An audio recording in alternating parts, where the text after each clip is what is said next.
Gak usah mengharapkan laki-laki, gak usah, bisa beli sendiri. Enggak lah, ngapain harapin laki-laki apalagi cong. Agak lain kau memang, agak lain. Hai, kembali lagi bersama Dewan Pembela Ruben. Seseorang yang ditetapkan menjadi tersangka, misalnya oleh kepolisian, belum dapat atau belum bisa dikatakan bersalah sampai adanya putusan pengadilan. Fans berat Ruben tidak goyah sedikit pun dengan ditetapkannya Ruben sebagai TSK. Bismillahirrahmanirrahim. Assalamualaikum warahmatullahi ta'ala wabarakatuh. Sampurasun. Alhamdulillah. Allahumma sholli wa sallim ala nabiyyina Muhammadin wa ala alihi wa sahbihi ajmain. Amma ba'du. Baraya, bagaimana kabarnya? Semoga Baraya selalu dalam keadaan sehat walafiat, diberikan rizki yang melimpah dan dimanapun kita berada. Semoga selalu dalam lindungannya Allah Subhanahu wa Ta'ala, dipertemukan dengan orang-orang yang baik, orang-orang yang lemah lembut, orang-orang yang penuh cinta dan kasih sayang. Semoga juga kita dijauhkan daripada orang-orang yang jahat, orang-orang yang bengis, orang-orang yang kasar, orang-orang yang tidak punya adab dan etika. Amin amin ya Allah ya Rabbal alamin.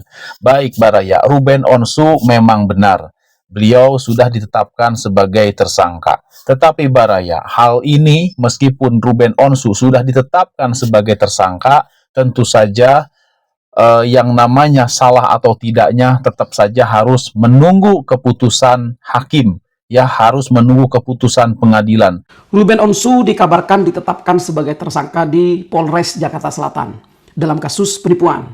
Banyak netizen masyarakat yang mengatakan seolah-olah Ruben ini bersalah, seolah-olah Ruben ini melakukan penipuan. Di dalam hukum pidana ada yang namanya praduga tak bersalah. Artinya, seseorang yang ditetapkan menjadi tersangka, misalnya oleh kepolisian, belum dapat atau belum bisa dikatakan bersalah sampai adanya putusan pengadilan. Jadi sebelum adanya putusan pengadilan, kita tidak boleh mengatakan seseorang itu melakukan tindak pidana. Dan kabar ini Baraya tidak membuat para pendukung RO itu putus asa. Justru malah sebaliknya, para pendukung RO itu semakin bersemangat dalam mendukung, mensupport RO dalam menjalani masalahnya tersebut. Baik, langsung aja kita simak seperti apa pembelaan para pendukung, para fans RO terkait dengan masalah barunya ini. Silakan. Agak lain kau memang, agak lain. Hai, kembali lagi bersama Dewan Pembela Ruben. Ya, baru kali ini dapat berita artis yang didukung dilaporkan dan menjadi tersangka. Tapi perasaan tuh nggak gundah gulana, perasaan tuh lebih santai, lebih tenang gitu ya. Karena apa? Karena kita yakin Ruben pasti mampu melewatinya. Berita yang menyebar di media sosial saat ini dan digoreng-goreng menjadi konsumsi publik tidak akan pernah menggoyahkan kami sebagai pendukung Ruben Onsu. Karena kami adalah pendukung yang bijak, yang melihat semuanya dengan mata dan hati. Jadi jangan pernah ragukan kesetiaan kami, say. Ingat storynya NM. Ingat deh ya, ingat. Jadi jangan pernah lihat selalu kesalahan orang. Ingat, kalian juga punya permasalahan yang berat ya. Jadi nggak usah digoreng-goreng, nggak usah dijadikan suatu pencapaian bahwa kalian itu mendapatkan kejelekan dari orang lain terus kalian anggap itu pencapaian. Nggak baik, tahu nggak baik begitu. Ingat, selesaikan aja permasalahannya. Kalau kalian mampu, kalian bantu dah gitu, lebih maknyus. Kalau Ruben ya menyelesaikan atau membayar permasalahan mengenai berita yang sedang terjadi, saya rasa kecil.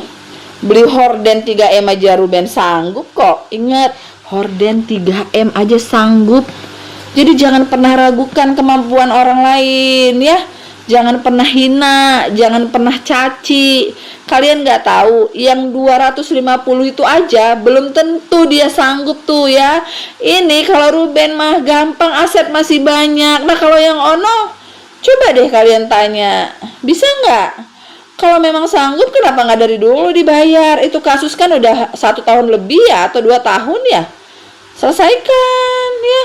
Kalau Ruben nggak usah kalian sanksikan, dia banyak aset ya, dia mampu secara materi untuk membayar itu. Nggak usah kalian ragukan, nggak usah pusing, jangan aneh-aneh, jangan agak lain. Kau memang agak lain, yang kau tahu cuman kesalahan orang, jadi kau tuh agak lain, kau memang agak lain. Tentu saja bagi orang-orang yang selama ini berseberangan dengan RO, tidak menyukai RO, dapat kabar seperti ini dengan ditetapkannya RO sebagai tersangka, ini adalah kabar baik buat mereka. Ini adalah sasaran empuk untuk mereka melancarkan serangan-serangan ya untuk menjatuhkan kredibilitas RO. Nah, dan alhamdulillah tuh para pendukungnya tadi satu tuh ya, pembela Ruben katanya dia merasa tidak goyah tuh, tidak merasakan dagdikdugder hatinya. Katanya tenang-tenang aja dengan ditetapkannya RO sebagai tersangka. Dan kita simak lagi yang lainnya, silakan. Ruben Onsu tersangka, Ruben Onsu tersangka. Hah? Serius? Kalau misalnya emang iya, kenapa? Itu nggak akan menggoyahkan otakku sebagai fansnya. Gak ada hubungannya sama sekali. Coba kalian pikir-pikir dulu, tersangkanya karena apa? Karena dia rela melakukan apapun itu demi membahagiakan orang terdekatnya. Walaupun ujung-ujungnya dia yang menjadi tumbalnya. Itu adalah pikiran normal, bukan hukum tabur tuai. Memangnya fans sebelah selain botududo, tapi lihat fansnya RO. Lihat. Pintu rumahnya bisa kebuka sendiri. Emang kayak fans sebelah.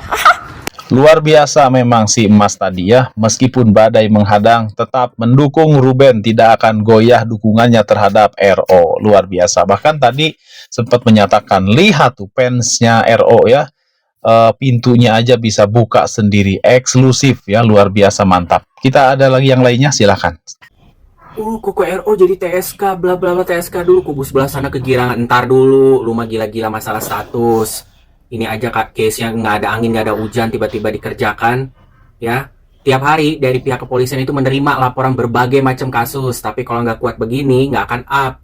Boleh dong curiga bahwa ada support-support di belakang juga yang seperti Markus yang memanfaatkan kefenomenalan dari case Koko RO ini untuk namanya mencari pansos, yang mencari platform.